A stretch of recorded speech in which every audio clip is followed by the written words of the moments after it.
Hi everyone, welcome back to my channel. I everybody can enjoy Anwatu. If you know you are new on this channel and you have not subscribed, please do so right away. Today I'm here to review yet another book of my favorite author, Reverend Chris Christian.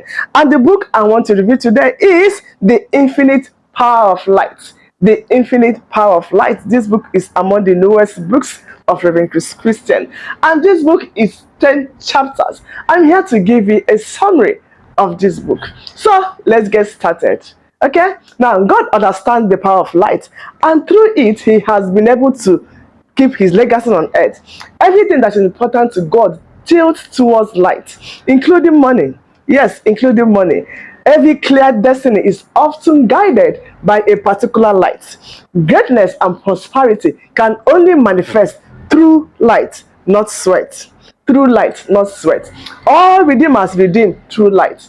Anytime God wants to change seasons, he will always depend on light that can make it happen, because only light can announce seasons. When Jesus came to the earth, he depended on the light of Christ to build the spiritual kingdom. Now, God wants to use the light of vengeance to raise the millennial kingdom. However, there are certain places you can't go to when the light of God is shining brightly in your heart. It is your level of brightness that will determine the strength of your preservation. Revelational light can't be killed because light is a spirit.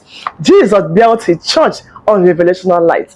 All light-giving bodies are life-savers and preservers. Now, the moment you give yourself to light, your life will tilt towards preservation.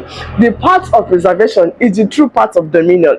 Wherever light shines continuously, darkness will be expelled. It is not possible for darkness to survive the presence of light. Immortality functions as a covenant of light. True power is in light. It is your brightness that will determine how God will respond to your prayer. Also, one of the ways to identify your destiny is through that particular light that guides your life. Now, the journey to great places cannot be made in the dark.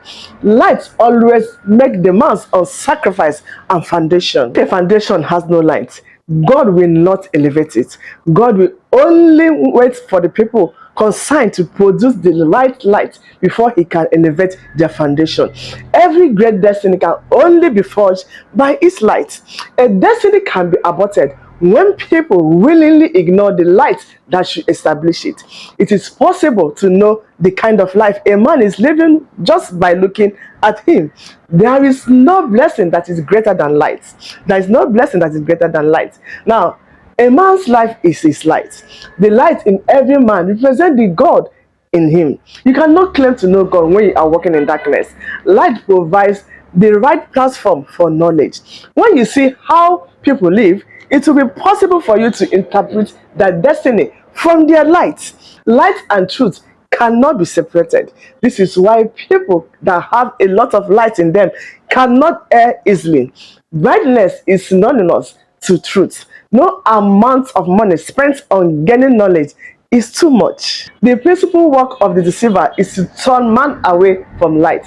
Every season is reserved by its light. Seasons preserve themselves by their lights, so as to exclude people who are not part of the season from accessing its light. Now, this particular lion season has this unique light, and it is being preserved by its light. When a season preserves itself, it is only for a people who are worthy.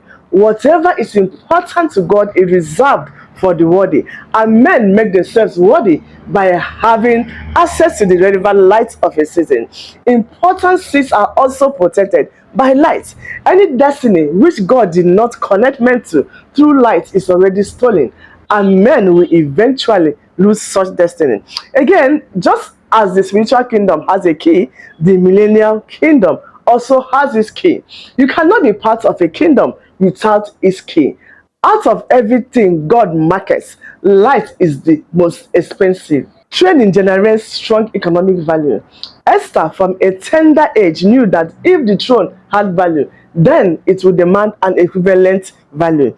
And because she was trained, she could see with her inner eyes. If people are trained to get value, they will have the eyes to see things differently. Every light that God has ever used to achieve great things for men was put in heaven by men.